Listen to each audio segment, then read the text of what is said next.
I'm going to preempt Rachel's comments real quick and just say we're going to have stations for 10 minutes each station.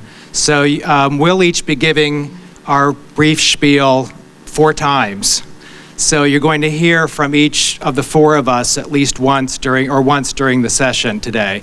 So the first table will be there for 10 minutes, then they'll move to the green table and so forth. So I'll have a chance to move around the room by the end of today's session. So hello everyone, can you hear me? Hi, I'm Rachel Hamelers, and along with my colleagues, who I believe are up here, Kelly Cannon, Jen Jarson, Susan Falciani, we are all from Muhlenberg College in Allentown, Pennsylvania. Muhlenberg is a 4-year liberal arts institution. We have about 2,500 FTE, and we are 4/5 of the public services unit from the library. We appreciate you coming here today to talk about active learning. It seems like you guys have a really good handle on active learning, student participation, co-constructing engagement, constructing collaboration, doing it, teacher as coach. All of those things are things we have been interested in for many years, and we've been doing active learning exercises and information literacy instruction for many years. And so we've had a lot of successes and some challenges or not successes, but we this year have all participated in activities that we think of as successful, so we wanted to share those with you today. We appreciate you participating in our unusual setup so that we can do that. Just a little bit about active learning. Let's see if my clicker works from here. It does not.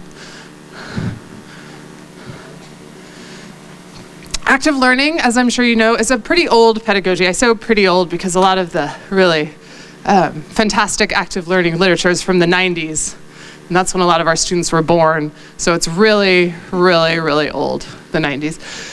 But the what and why of active learning, this definition, if you want it, is going to be on the yellow handout when you're at the yellow station.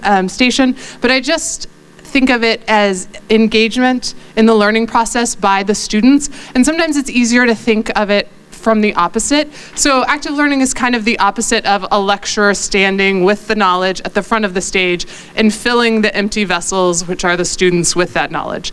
Active learning is participation. Everyone has the knowledge, everyone has the context, and it really fits, I think, nicely with the keynote that we heard today. So you're going to have 4 different stations today. Hopefully there'll be very little talking again by the facilitators. I'm going to talk about an activity I do with the Biology 1 students at Muhlenberg. It's flipped, it's active, and these are pre-med students, so it's competitive. I'm actually going to be talking about a collection development project that I had students work with, where they actually reviewed the collection of books that were gifted to the library before they were put into the collection, and it really provided a nice hands-on opportunity for some really in-depth information literacy, especially in light of the new threshold concepts. I had the opportunity to work with 2 professors in this past spring semester to integrate special collections and archival material into their student semester projects, in which they had to research the history of Allentown and the changing face of historic Allentown. And I'm going to be talking about shifting the design of library instruction with small, in-class, low-stakes activities that help students to construct their own learning and to reflect on their process, as well, a more metacognitive mindset, so that they can construct a framework for future application, as well as provide assessment back to the instructor. Okay, so that's all that we have to say, except a little bit of housekeeping. How this session is going to work is we're going to literally time 10 minutes. It's going to be very fast. So we would hope that once the 10 minutes is over, as you're able, you will leap up from your chairs, and rush to the next station, so then that we can start the next 10-minute session again. We are moving in a clockwise direction. I want everyone to visualize a clock. We are moving like this, or the flush of a toilet in a northern latitude.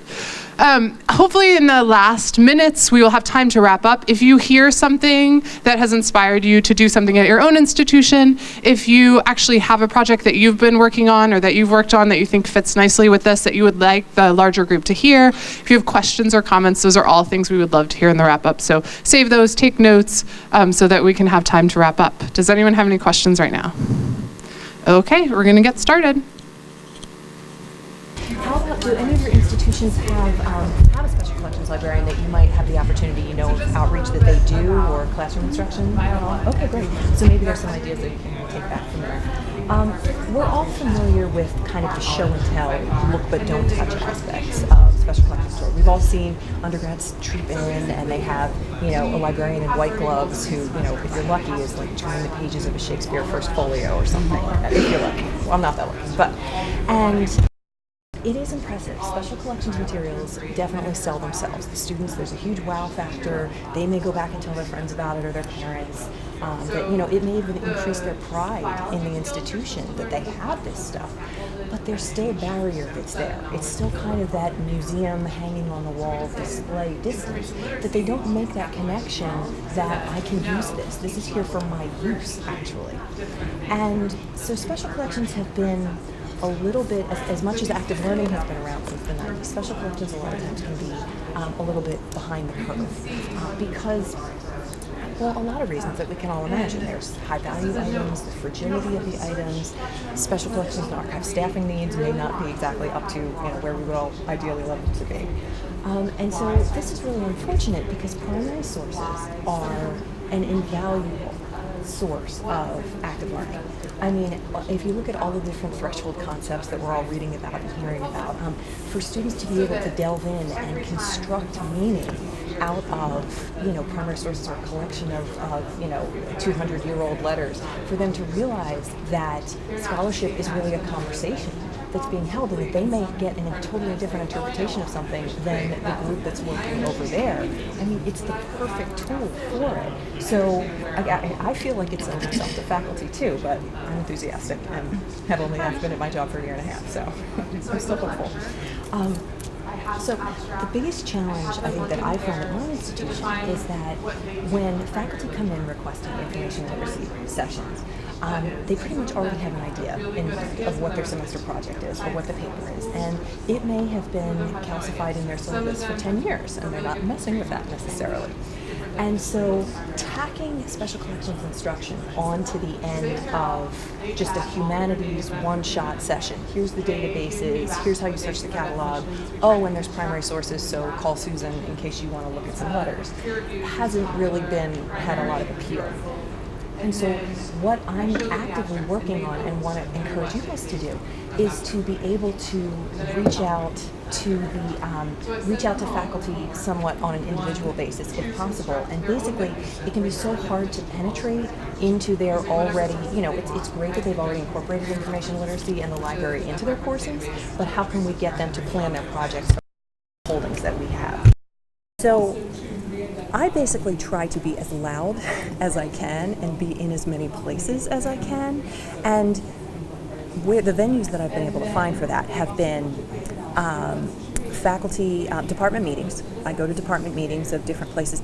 Before I do any of this outreach, I familiarize myself. I draw some connections myself between, for example, before a history department meeting that I went to, I walked through the stacks. I mean, we're the ones who know best what is in there, or your special collection librarian, so you can work with them to get some ideas of what do we have. And so, for example, we had there was a whole set of books that all said Ku Klux Klan on the binding. And it looked really, I was like, okay, what do we have here? So I pulled it off, I looked at it. It's transcripts of trials during the Reconstruction period. It was amazing. And so when I went to the meeting, I mentioned this to the African American Studies professor, and she just lit up and she's like, I can't do this right now, but let's talk next summer because maybe we can orient around this. So the other thing I actively try to do is to search upcoming courses far in advance, because they're not going to change. If it's July, they're not changing the fall. But if you can get an idea of what's coming up for us, we can see, like I can see spring of 16 now. So those are the people I'm trying to target. Know what you have, and our creativity can spark theirs if we can bring them, listen, this is what we've got, this would be a really cool idea. So there are some readings that you'll find on your handout that I find towards the bottom. These two books are priceless. One of them gives you, the one that using primary sources actually gives you some instruction ideas that they've put in everything. There's worksheets in there, where they started, where they got their inspiration for so many different categories of courses. And the class that I am about to give you a brief summary on that I worked on was actually inspired by a project in that Using Primary Sources book. So I would absolutely, the ideas are just, they flow once you're flipping through there because the ladies are very inspirational. So pause briefly here. Can any of you think of any collections that you know that you have? Or, courses where primary sources would be crying out that you wish that the professor would have questions about or be willing to integrate? Any? The Veterans History Project here. Yes. All the oral histories. Yes, absolutely. For history classes, for sociology classes. Mm-hmm. Well, the class that I actually am working with here was inspired by our oral history professor. She has all of her own work, but she wanted to teach students. So the course actually that we were working on, Allentown, Pennsylvania is undergoing kind of a renaissance right now. So new buildings, new blood, new stadium, it's exciting. It's very exciting. And so there's a lot of businesses and restaurants that are opening in buildings that have been there for 200 years. And so the oral history professor, together with the documentary research professor from communications, they were jointly teaching a class that they called Allentown Histories and Rites of Passage. And I was very fortunate because they actually, because of what we have advertised on our website, and we mention our map collection, they called me and they said, do you have Allentown old maps that we maybe could use for the class? And so I didn't stop there, of course, but went through and all the books, biographies, history of Allentown, city directories, all that stuff. And I presented them with this, and we sat down and discussed how can we go with this. And what's cool about this project was there's stuff in the main collection and there's stuff in special collections, so that it really works for the students in their process to realize that they can incorporate different types. It's not all just on the main floor. And so the business directories kind of led to an idea that you could look at the history of where, like, you could take a building and maybe go back. And so I modeled, inspired by a project, it's called the Ice House Project in one of those books. So they had this building that was unfamiliar to everyone, and so they were trying to show a student, how would you answer this question? What was this building? So I literally sat down and Googled historic Allentown buildings, and serendipitously I found the best building ever, and it's 1880s vintage. It's got these big terracotta animals on the outside. It was awesome. It used to be a department store. So I created a search for myself, so much fun. And I think I had so much fun doing it that the students, I hope, got somewhat inspired by it. But first you start with the web resources, then you check all the Allentown histories, then the maps, then the city directories. And I created a PowerPoint that showed the questions without the answers. And I got it all the way back to 1815 when that land was bought. So it was beautiful. It was 200 years exactly. It just always kismet. And so when the students came in, I broke them into groups. And I had them each, the questions were up on the board, and I mean, web research is a logical place to start with something like that. What can you glean to then create a thread that's going to take you to something else? Let me check my time here, so bear with me. Oh, okay. And then the morning call, the database for Allentown, we have access to that, to the newspaper database. So I had them answer some questions based on that. And then towards the end, I had brought in the restricted materials, which were not super fragile in this case, but a lot of rare books that they needed to, they would need to call on me in another case. But I saved a couple of questions until the end, and I took them on a tour of the library because a lot of our maps, of our 19th century ward maps of Allentown, are like 9 feet by 7 feet, so they're mounted. So I showed them where it was and taught them how to use a ward map to get another name of somebody who owned that property for a while. And then I showed them, we have, where in the main collection we have city directories from like 1910 to the 90s. So I made them go back and tell me who was in there, who was an occupant in the 40s. Well, it turns out it was this great nightclub that, you can imagine in the 40s and, World War II and all. So had them trace back and figure out what was there. And I think it went very well. They kept coming back throughout the semester. Not everybody came back, but I make it very clear that I'm here to help guide you through this now that you see that this much stuff is available. And they were going to go on a bus tour of Allentown, and they each had to pick their own building and then go back and recreate that search. And so it was a great experience. I had as much fun making it. It took me probably 2 days, I think, to craft it and create the PowerPoint and everything else. But I think it's something that I can very easily now flip and use for another aspect. I use for another aspect of Allentown, because I think these professors were so happy with it that they then invited me to come into. So there's a lot of outreach that goes on just by word of mouth amongst the professors. If you can make them happy once, then it can encourage others. So since we are getting close to time, does anybody have any questions or ideas or clarifications that I can help with at all? I mean, Just one class? Was it just one class period this that you had? This was with them? one class. Okay. Yes, it was. And then I always, again, here's my contact information, here's my office hours, come in anytime, and they trickle in usually in like, April 20th or so. There'll be like 14 of them standing outside the door. But that was one. And I mean, I came into an institution where there was no established special collections instruction. We were there, but it wasn't very loud. So in the fall, I was able to get into one class. In the spring, I was able to get into two. And now over the summer, I have a couple that are in process that I'm trying to get the projects designed around them. Any other questions? You're Susan. I am Susan. My contact information, Maybe. Okay. give me a call. Feel free, Okay. reach out. I am happy to brainstorm anything. And again, like I said, the No, books. I'm more interested in the collection you mentioned that you have, but that's another Oh, story. okay, that is another story. Yes, I mean, just spreading the. I never thought it would be such an evangelical exercise, but it's so cool. I have librarians who don't even know what we have down there, so that's what I try to orchestrate. And I have a couple kids who were always interested in special. It's very lucky. I have an incoming student who he's a book collector already, so he's lined up to be my student worker for like the next 4 years. I have one who's going to Simmons who just left, and she's going to special collections after she finishes her summer internship. So it's been fun. I have aspirations of starting a book collecting club and giving a prize like some institutions do, but yes. I am the math and sciences subject specialist at Muhlenberg, so I'm going to talk a little bit about a session I do with the Bio 1s, in which there's like kind of an active flipped component. So just a little background on biology at Muhlenberg. The lecture, our first year biology lecture, is 180 students, and that is the biggest class that we have at Muhlenberg. So I want to be able to address all of them, because all of our pre-health majors come through bio. All of our biology students, they have to take bio 1, 2, and 3. And there are very distinct biology scaffolded learning goals for those 3 classes. And since I've been there, we've also created information literacy scaffolded learning goals, in that they're built on each other. So if you look at your handout, you can see Principles of Biology 1, information literacy goals.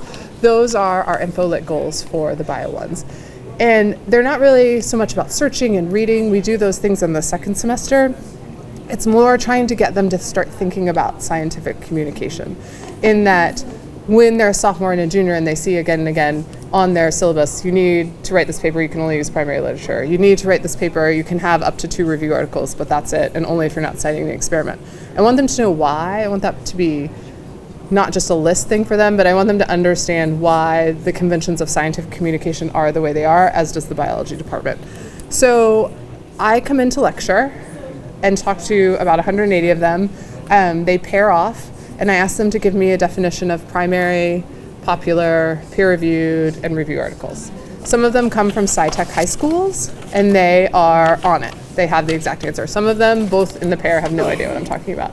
But then I ask for feedback, and we create in that lecture a draft definition for each of those things. And then I show them some abstracts, and I have the class vote on what, after we've created this draft definition, they think these abstracts are. And often they are incorrect, but I don't tell them.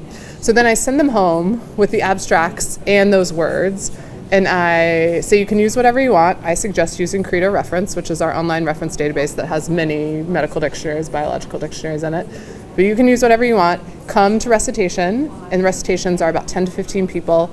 Come to recitation with definitions, what you think those abstracts are, and in what situations you think it would be an advantage or disadvantage to get your information from primary literature, or from review article, or from the New York Times, some popular literature. So they come to recitation, and that's kind of the flipped part, right? They learn all of this information on their own, so they have it. They come to recitation. As they walk in, I hand them a colored marker, and that is their group for the first half of recitation. You guys each have a colored marker, so you may have suspected this already, but you now are in a group with your colored marker cohort. And I ask them, and usually there I have primary, review articles, and popular, but we have 10 minutes. And I want you guys, you didn't go to my lecture, but you went to library school, so I figured that's some preparation. I want you and your group to try to each write down at least once. I want to see your color represented on each board of some of the advantages, disadvantages of getting your information from a primary article or from a review article. I usually make the students have at least 2 colors on each board, but we have 10 minutes again. And if you, like the last cohort, are neither of you work in the sciences and you want a quick refresher on what those things are, just let me know. You have 1 minute, you and your partner. Go. So what do you mean by review articles? Yeah. Review articles in biology are usually a summary of a bunch of primary literature, but it's still written in a scientific journal. Okay. So it's like a review of like 10 studies in the past 10 years on one topic or something. In the sciences, is this, I would say, Oh yeah, you can switch if you don't. Yeah, you guys can be read together. Oh gee. I was thinking She probably mentioned us. Well, I mean, it could work either way. I mean, it might be the latest information. Do you guys want a quick definition of one or the other? Yes, please. Which one? For primary? Primary is the researchers that did the research writing in that conventional introduction, abstract. Review articles. I can't think of the words right now, but writing very formulaically about the information, the new information that they have found and the new data. Right. So it's directly because even if it's still You guys have 30 seconds. I don't see anyone have written. No one has written up there. it's not been subjected to peer review. But I think that what she means, it's a primary source article, or not. No, you're talking about like data, like. So most respected primary literature articles have been peer reviewed. It is the first it's time the you get article, the it's data not- out there, but it is still the article. Oh, okay. So you're okay. All right. Okay. But that is, some people just put their data out there, but this is the article they write around their data. Okay. That's the primary. Right, the primary article, Yeah. All right. yes. And then you're assuming peer review. Yes, usually 90%. Everything they would be allowed to use has been peer reviewed, both of primary and review articles. Okay. All right. Well, then primary is limited scope. Review articles take and Sorry, does red represent particular Limited Well, It's just red. It's just red, so I can see who it is. multiple. yeah, multiple. And Someone you would needs to write hope something up there. show different, Everybody different does. perspectives, Color. different, angles of whatever it is. Okay, I'm gonna go with this. Yeah, there you go. Sure. I'll sit back here since I'm not the best scholar in the world. The review article that somebody can Oh, true, yeah. But as I was telling her, there's one famous psychologist, not that I remember his name, and he made his career off of falsified data. And finally, when someone took, and all peer-reviewed articles, Yeah, it's scary. and finally someone was sitting and really looking closely Yeah. at his articles, and they said, wait a minute, his standard deviation, it's statistically impossible to come up with that close to the standard deviation on every single one of your studies. So an investigation began unknown to him, and I think it was the Sorry, again. Okay, guys, everybody come back. Nobody moved out. People didn't move on. That happens in our real classes too. I want to hear about this. But at the end. The keynote Yeah. speaker at a conference, that's what he did. Oh. He presented his findings. The guy sitting there, it's the first time any heard about it. I'm not sure how I feel about that. All right, so as you guys have seen, this is sometimes challenging, especially if you guys are not in the sciences. So I appreciate you participating along. So let me tell you why that I have come to this and think it's successful, and then we'll talk about maybe how you guys could use it in your own. You can feel free to sit. Use it in your own classroom. One of the reasons is that it's flipped. They learn the information 3 times. In lecture, at home, they create context for themselves, and then they come back and use it. So iterations, I've found are really important. It's competitive. I think I said on the podium, these are pre-med students. Literally, they are elbowing each other out of the way to get the easiest answer on the board first, because I won't let them double write an answer. And so then they have to go back to their group and say, green took our answer. What is something else? And then they're arguing amongst each other. It involves the professor. They're trying to get information from the professor. They're trying to get information from me. The professor has already spoke to why they're interested in scientific communication. I have my own answers written so that if they miss something that the recitation before them got or that I think is important, I can note that. I don't just have to remember it. And this list used to be a lot smaller. Over the years, students have written things that I've thought, oh my gosh, that's so true. I never thought about that. And I've added it to my list. And I usually point those out like, I hadn't thought about this, but the class before you was talking about this. Or I've even refined my way of thinking about certain things that I used to teach one way, and now I think, that's not really the whole picture. That was too much of a binary, so I'm learning a lot too. They're peer-to-peer learning. They're arguing with each other like, no, that's not what she meant, or that's not what it means. I found this. We confront their misconceptions that day. So I go through the answers. Some of them are obviously right. Some of them are amazing. And then I have that group explain. Some of them are clearly, they don't understand, like I think I talked about, they have a problem between peer review and review, refining what those mean. They have a problem thinking primary articles because it's authors talking about their own work. They say they're not subjective, that there's no opinion in there, so we talk a lot about that. But when I ask a group, Blue, I don't know what you mean by current. I'm not asking Nancy, what do you mean by current? I'm asking Blue, so the whole group can answer, so that's less like focused on you, what you're wrong or you're right. And I think I said this again, but I wrote it twice. It encourages competition because, my goodness, they love to compete. So we only have 26 seconds, but I would love if you guys think of any way that you could use this in your class where you could have them come in and do competitive brainstorming or come in and share what they've learned in a competitive atmosphere. If during the wrap-up you would share that, because I'm interested to know. Does anyone have any questions in our 6 seconds? So you get more than one time with them, obviously. I get 15 minutes in lecture and then 50 minutes in recitation. 50 at the end. 5 minutes, 0 minutes. Time's up, that's what I meant. Yes, so I go to lecture for 15 minutes with 180 of them, and then I go to all the recitations at least once, which is 10 to 15 of them.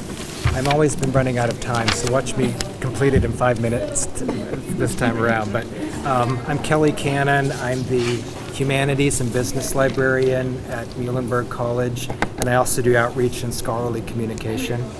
And in the fall of 2014, I had a really interesting exchange with a faculty member in religion studies who came to me and she said a professor colleague of mine from one of our benchmark institutions is retiring, and she would like to give us all 350 of her books on the Holocaust that she's collected, scholarly works over the years, and that's her area of expertise. And she said, and furthermore, I'd like my students in my senior seminar on the Holocaust in the spring to be the initial reviewers of the 350 books. So given that particular way that the exchange happened and also what she was asking her students to do, can you think of potential pitfalls or likelihoods for success based on what you've just heard? The students might not get the purpose of what they're doing in the context of the whole class or the seminar. Yeah, and actually, so why are we doing someone else's job, I think? One student did express dismay in a nice way at the end and said, this wasn't what I was expecting. I think that's what he was saying. And how do you know what is and is not an important, or what's a more or less important text if you're not already, if you haven't already gone through all of them and you don't have that background experience? Right. And that was a challenge. And interestingly, the students themselves expressed the greatest hesitation. At the very end, they were saying, will you take seriously what we said? And did we have anything really important to say about this? Because here's our professor who's an expert in this. You're a librarian who does collection development all the time. So actually, it was coaching them. What we told them is, though, that our collection development policy is really built on student use. It's curricular, it's not faculty research. We're an undergraduate library. So we said to them, you as seniors now, religion studies majors, by the way, you are poised to say, are these kinds of assignments happening? What are the kinds of things the faculty are asking you to write about? Are these the topics that you would likely write about given this subject area? So a view that we are not privy to because we aren't the students. So that was really, I think, what we were asking for most of all. So, but that criteria issue and the am I an expert question loomed throughout the project. As far as poised for success, even though my ego said, damn, I wish I had come up with this idea, once I got past that, the professor having come up with the idea herself was key, because she made this not only peripheral to the course, it was the project of the course.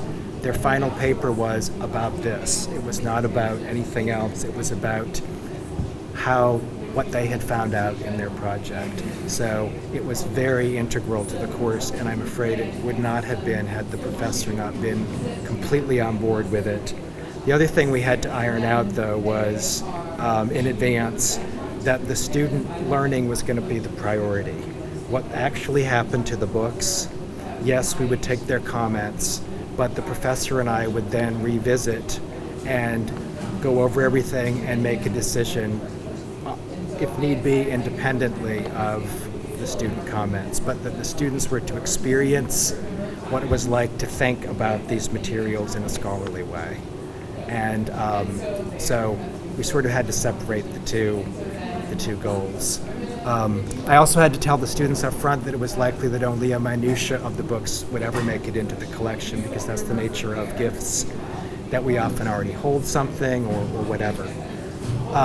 So the next thing we did was we had to come up with criteria, and on the front of your handouts you'll see about 15 bullet points from Peggy Johnson, and I distributed this via a LibGuide. I scanned in a portion of this, students linked to it on the LibGuide and read that, and then we met as a class. It was a small class of 6 students, which was also really helpful, and we came up with together the 5 or 6 criteria that we were going to choose.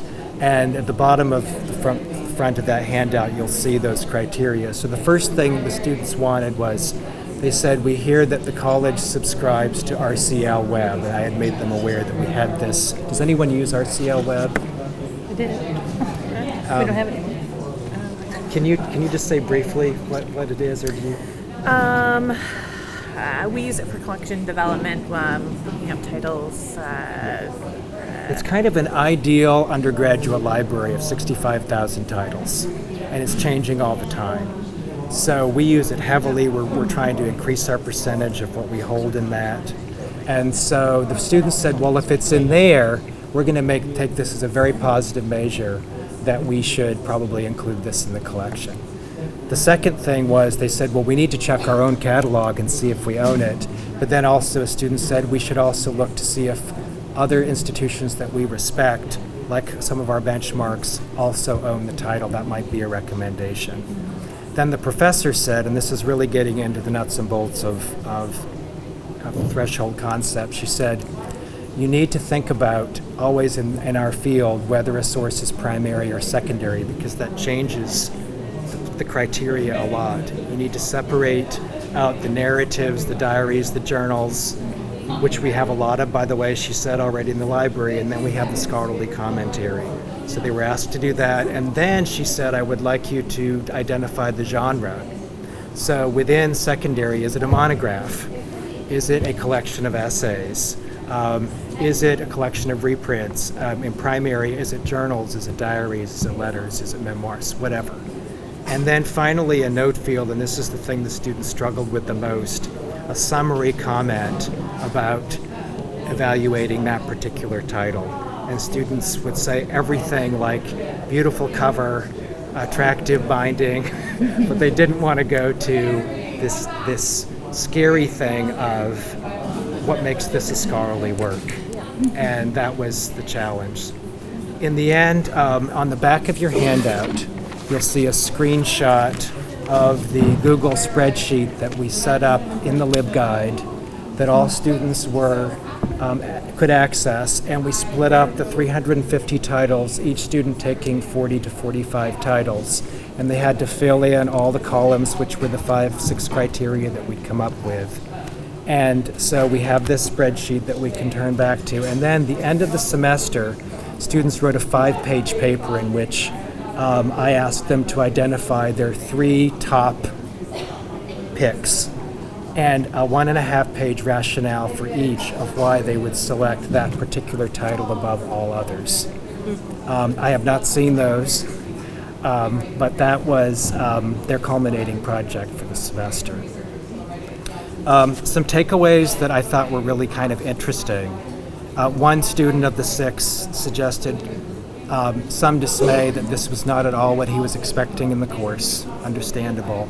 But then another student said, it's not what we expected, but the Holocaust is such an emotionally charged topic that I felt it was an escape for me to be able to think about this emotional topic with scholarly distance. And everyone else said, oh yeah, whatever she said. So, because to be able to look at what someone else is saying about it and critique that is exactly the scholarly distance that I think we try to talk about in what makes a work scholarly at secondary, that sense of distance from the subject. So I was really excited by that. There was this ongoing hesitation from beginning to end, though, about their ability to have anything important to say. And I'm hoping in the papers that I read that I'll see that they were able to come up with, to get over that a little bit. So I wanted to ask you guys in the last minute or two, if you guys can think, or have you tried something, or are you thinking about trying something in your own libraries that sort of exposes library operations that, books don't magically appear on the shelf. I think students may have thought that prior to this project, that, well, they're all there and they're good books, and I don't know, did a human being actually intervene in the process? And so it was really interesting. You said, are there other library operations you can think of that could be exposed in some way, that would teach information literacy in an interesting, hands-on way? In one-on-one instances, yeah, I've done that with a particular student who was going to be going to library school. Okay. English major, active person, and evaluating what we have during a weeding project and going, okay, how would you decide? And I think one of the things as hard as it is was that discernment of, well, is it a book we're the only ones that have it because it sucks and nobody else wants it, or everybody else has it, do we really need it? And that is that pile of the hardest ones for her to work on. And those are, especially for a student who's going into the field, it seems to me, that's a level at which she really should be grappling with those questions. Yes. So I'm Jen Jarson. At Muhlenberg, we all have a number of titles at Muhlenberg. Good, enough handouts, great.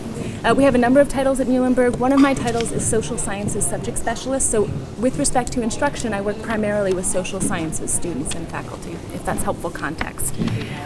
So we're in this table today, we're going to be talking about some of the changes I've made to my teaching over time. I've been teaching for about 10 years now, to increase student engagement and student learning, and to help students increase their metacognition, or to reflect more on their processes, to think more about their thinking.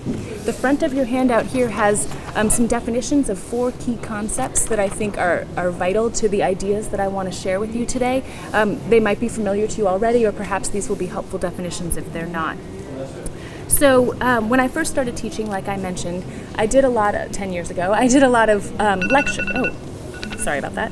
I did a lot of lecture, which has its strengths and weaknesses, absolutely, but basically I would share a lot of information with students, impart my knowledge to students, and then ask them at the end of class to spend 10, 15, 20 minutes, whatever, doing research, applying all of that stuff we talked about to their own ideas.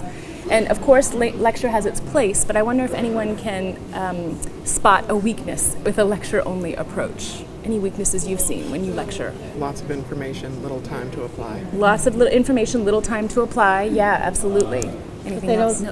They'll take everything in. Right. It's too much at once. Right. It's too overwhelming. There's very little engagement. They tune us out, right? Because they're sort of overwhelmed and perhaps disinterested. Absolutely. You don't know what they learn. Right. You don't have any feedback from what they're learning. Absolutely. I felt all of those things, as I'm sure you have based on your responses. So I was looking for ways to improve, right, to change my approach.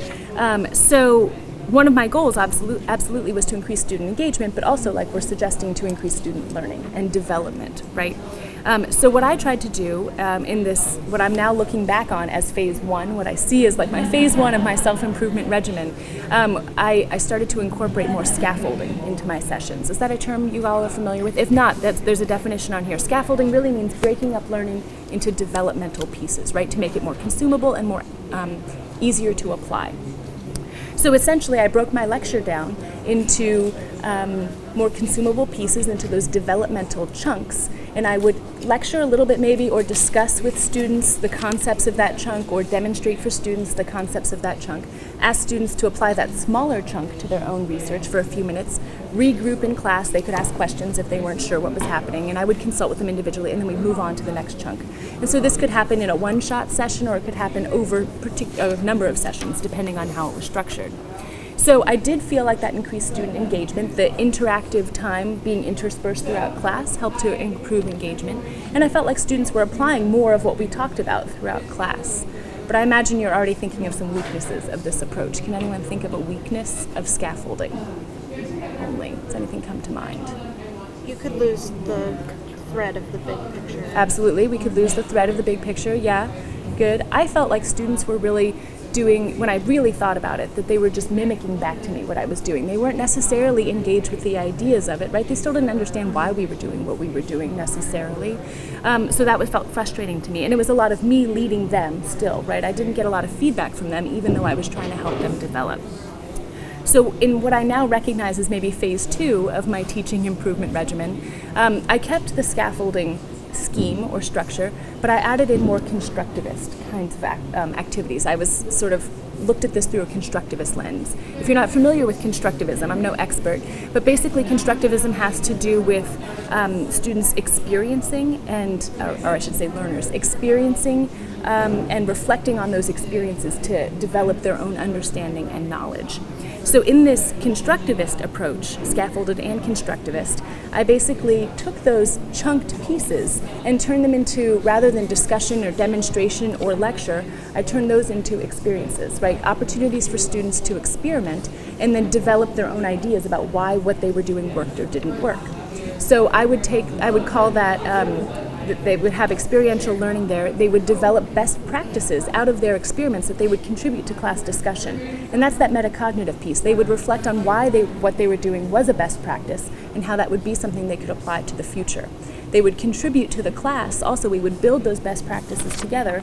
So it was an opportunity for peer learning, right? They could learn from each other. They could see how they position themselves in relation to their peers rather than just me. And it also provided me with what I call formative assessment, right? Gave me real-time feedback of what they thought was appropriate, of where they were in their development, of how naive or experienced they were, so I could adjust instruction depending on what information I gathered from them. So if we turn the handout over, you'll see on the back a sample class. This is very broad strokes, right? A sample outline. And so on the left side, you'll see an outline of what a scaffolded class for me might have looked like. And on the right, what a scaffolded but also constructivist class might have looked like. So the differences are in boxes 2 and boxes 4. So in 2, for example, on the left, I would have a discussion with students regarding the assignment, its purpose, what their information needs were, and we would define key terms.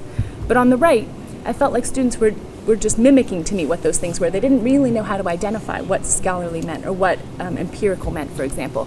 So instead, I would give students sample sources and ask them to identify them for themselves. I would say, which one is scholarly, which one is empirical, and how do you know? So then they would, construct that knowledge. They would identify, construct that knowledge, and then we would develop an idea or a framework for them to do it again in the future.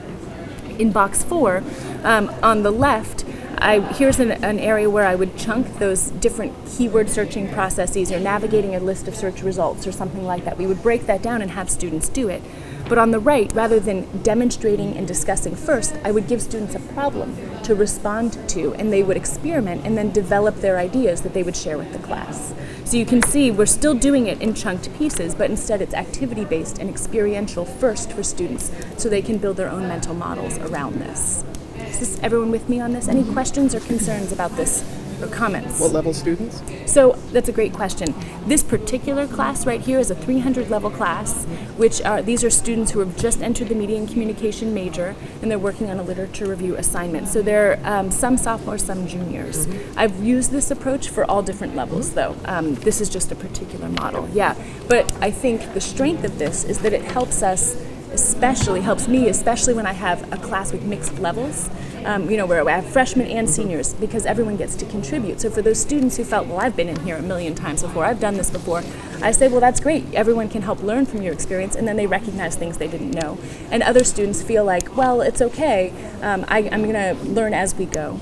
But I also find that it's great for any particular level because it gives me a lot of feedback of where they are. We can't assume so much just on course level alone. Other questions or comments? So you could probably even use it with a freshman class. I have. Where you give them a topic and without even showing them how to find keywords or do anything, you just give a little group a topic and say, okay, absolutely, how would you search this? Right. And then demonstrate the best way. Right, and it might take a little more introduction, a little more framing, or it might take a little bit more massaging of the information they get back to make it meaningful, but they're participating in the development of the knowledge, which is the most important takeaway for me, because I think it builds their investment in it, and it helps situate themselves in the learning, right? Absolutely. Good. Yeah, other things. So on the front side of your handout, there are a few other discussion questions that I'm not sure where we are in time because I forgot to start my own timer, of course. But I wonder if any of these benefits, challenges, or adaptation questions strike you as something you want to spend a minute discussing. Please, yeah, or anything else. I guess what I'm thinking of is you've picked specific topics. You don't over research those topics so that you're able to you let it happen as it happens with them, because no two groups are going to pick out the same two best practices. So you're not so staged that it's as comfortable or uncomfortable for you as it is for the students. It's a really great question. Right, so one thing about this approach is that I've had to be more flexible and I've had to give up a lot of control, which at this stage in my teaching I feel very comfortable with. Earlier I wouldn't have been able to do to the same degree. I still prepare examples and I still have my list of best practices, so that when students don't contribute what I do think they need to know, there are still things that I say, that I add myself, and I might try to tease it out of them, or depending on time and how the class is going, I might just say, look, these are things you missed that I think are really important, and then I might demonstrate them.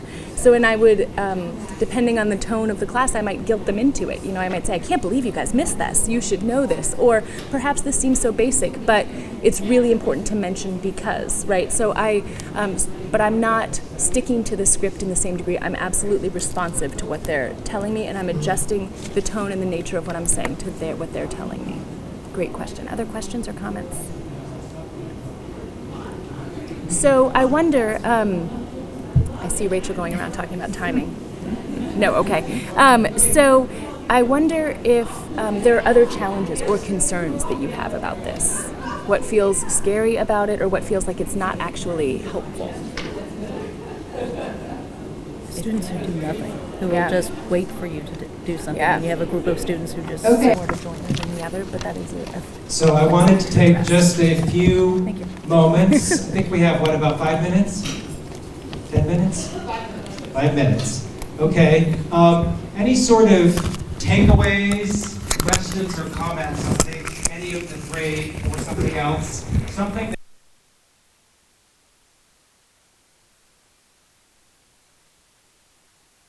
ways of really getting students involved rather than conveying as sage on the stage. Sort of thoughts, anyone? And I'll come around with the mic. Anyone? Hold on. Oh. I think I'm so open to not telling them where to click, where to look for that button, clicking here, clicking there, and getting them to do the work, really. I've done it enough. They can do the work. What I think, what my work becomes is setting up the activities for the assignment, or the work in a library instruction session for them to have some evolution of their own. I think it's really scary for me to give that authority over to them. Am I not covering something? Am I missing something? But I imagine you felt, I'm giving up something, but by the same token, they're actually doing, which is an invaluable experience. Yeah, that's great. Great. Any other thoughts, maybe along those lines, things you guys are thinking about, your philosophies about information literacy, perhaps? Well, I was reminded of the necessity of sort of the reflective part of it at the end, because I have done activities, active learning, but not always like making the time in the limited time I have to give them a chance to really reflect about what they did and why they did and things like that. Yeah, I think our speaker this morning actually addressed that a little bit, that piece of actually having them provide rationales for why they made the choices that they made. And I think, again, in the interest of time, we often skip over that. But that's so important to get them into those deeper threshold concepts. Other thoughts, comments about this idea of active learning?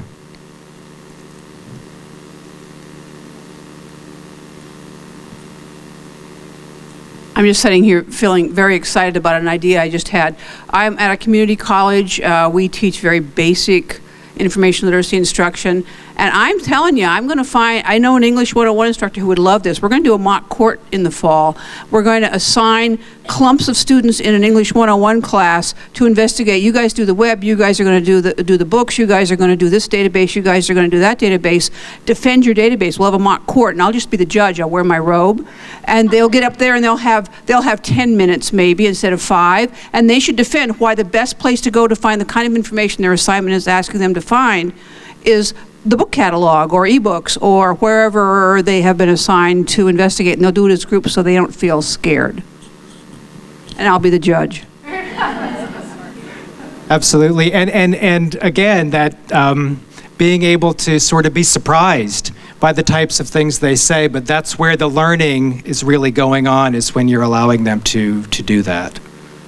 Other thoughts? Takeaways? Questions? Comments? All right. Thank you, everyone.